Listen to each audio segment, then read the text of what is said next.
Hey guys, what's going on? In today's video, I'm going to show you how to change the fluid in your DQ250 DSG, found in specifically in my 2014 Audi S3 8V. It's the same gearbox that's also found in some of the other MQB platform cars, most specifically the Mark 7 Golf R. Let's jump straight in. All right, so first things first, it's time to remove, if you have the standard airbox, you would be removing the airbox and the intake. Now for me, because I've got this aftermarket intake, it's going to be quite a bit easier. So I'm just going to start by removing that because the filter for this transmission is kind of down behind the back area of that. All right, so that should be enough. There we go. So the next step is to remove the battery, but in order to get to the battery for me, because I have this aftermarket intake, I also have to remove this little airbox thing that I've got here as well. So I'm going to remove that and then move on to the battery as well.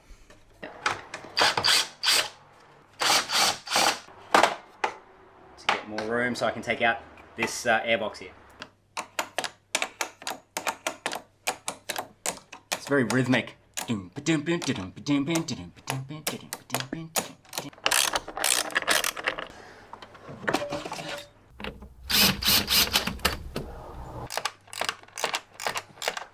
Alright, so that is the battery tray removed as well now.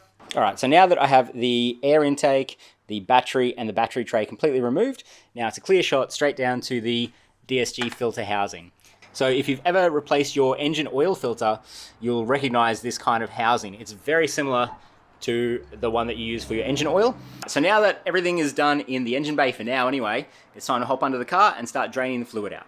Alright, so here I am under the car now. So here is the transmission. So here is the sump, transmission, and then if we slide in here, we can see the 14mm Allen head bolt. That is the drain plug for my DQ250. So yeah, I'm gonna go and grab my 14mm Allen head piece, Allen key, thank you, Renier. So yeah, I'm gonna grab my 14mm Allen key and undo that and let that drain. While that's draining, I'm gonna head back up to the top and change the filter. We have our trusty drain bucket, and here's the 14mm. So time to undo the drain plug. Oh my god, what the hell? Try that. Oh, holy crap. That was definitely done up tighter than it should have been. That was not 40 whatever Newton meters. I don't think there's a washer on there either. Boom. That actually looks quite clean. That's actually pretty fresh. Like, that doesn't smell burnt at all. You know, like, transmission fluid can get that real burnt smell if it goes over its kind of service interval. I'm surprised at that.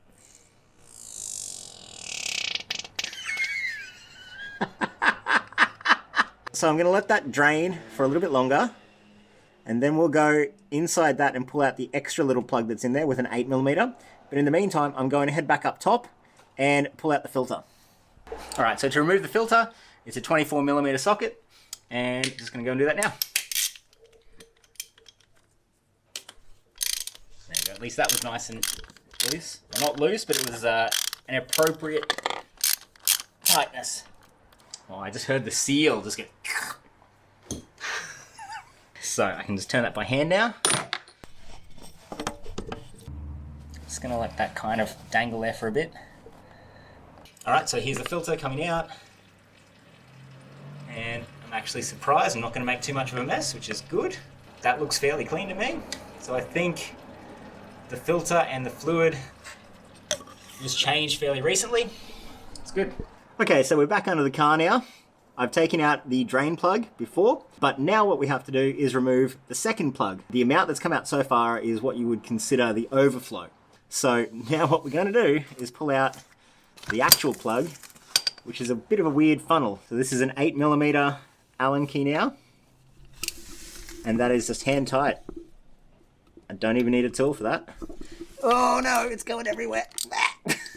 Okay, I need the bucket, and then we do this. And it's all going to start coming out way faster. My hands are so slippery. Alright, so there we go. That is the actual drain plug. Oh god. There's a lot. So there's like 5 litres going to come out now. So there's probably less than half a litre come out before. Oh, look at it go. It's still going. It's doing weird shapes. Oh my god, how much does it spill on the floor? Alright, so now that all the fluid's drained out of here, I'm going to put the main plug back in. So this is like the overflow plug thing. And I might need my 8mm again, but I'll see if I can get started by hand. Oh, there we go. Cool. So this is my 8mm Allen key, Allen bit. So that's just going to tighten this up by hand. So I'm only going hand tight. So that is in there. Now I'll put back in the old big plug as well for now. And what we'll do is we'll end up taking this off later and we'll put the new plug on then as well. So here's our Doppelkopplung. Doppelkopplungs Getriabiol 8100. Oh, that's all different.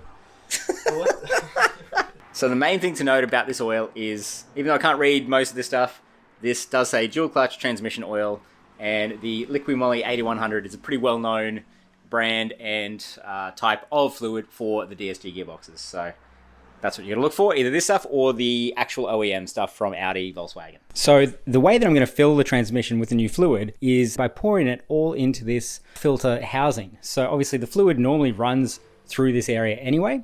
All we're going to do is pour as much as we can in here, wait for it to kind of drain down into the transmission, and then top it up again and again and again and again. All right, so that took a fair while for that amount of fluid to go down that filter hole.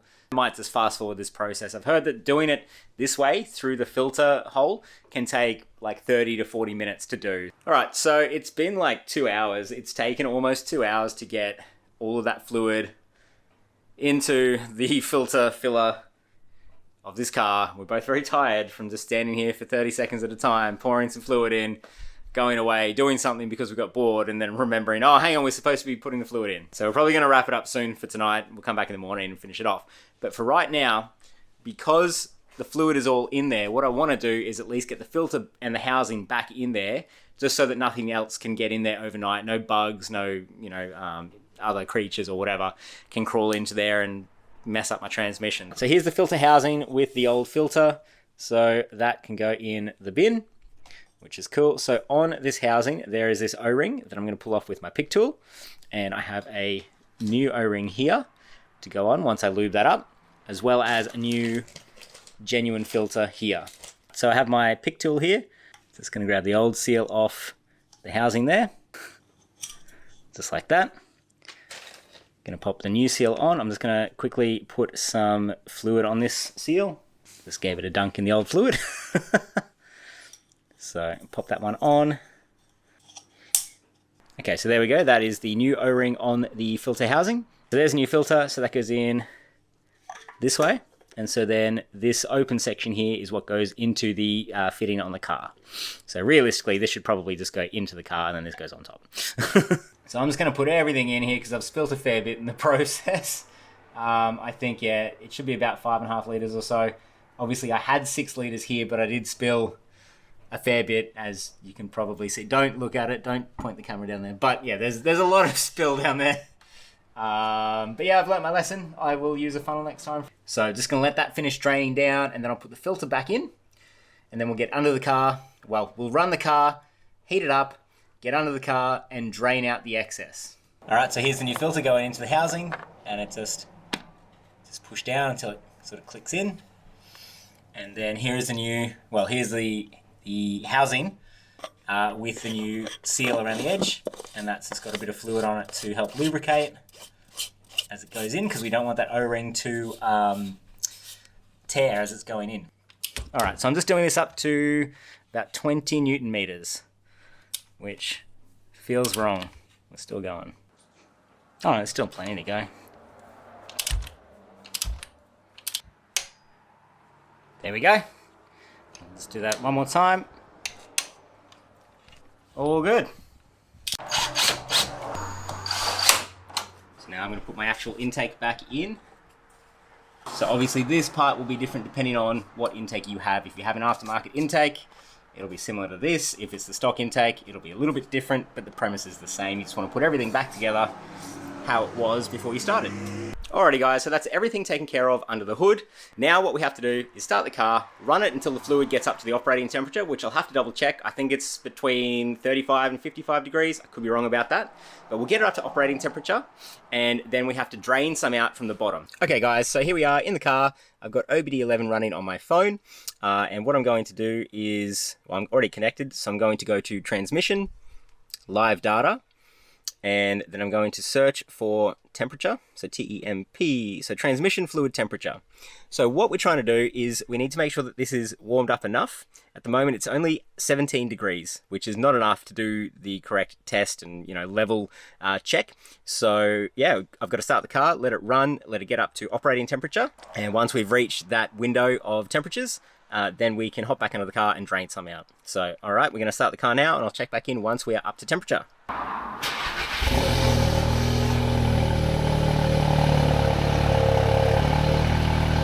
So the car is currently running. I'm going through each gear, letting it sit in each gear for a few seconds at a time. Sitting at about 30 degrees at the moment. Yeah, really just have to wait till 35 degrees and then the fun part begins.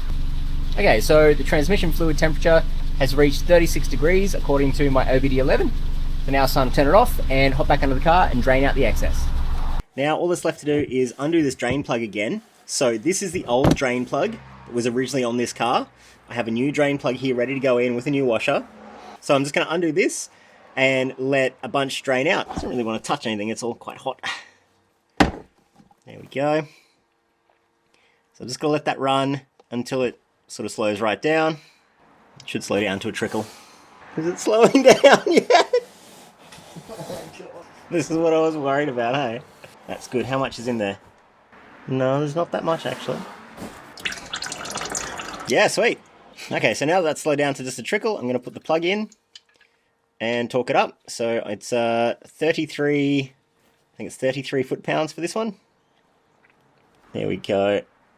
So that is it, guys. That is the process done. Once the drain plug is torqued back up to spec, you are good to go. So you can drop your car back down off jack stands, get rid of all your fluids and all that sort of stuff, and off you go. It's really not that difficult. There is that extra step where you have to fill it up and then drain out the excess, compared to a lot of cars that I've had in the past where you just filled a gearbox through a special fill plug and you knew that it was full because it would start pouring out that fill plug as you're trying to pump more into it. These are a little bit different. That's okay. That's the process. Now you know it. You can do it yourself. Look, subscribe for more like this in the future, and I will see you in the next one.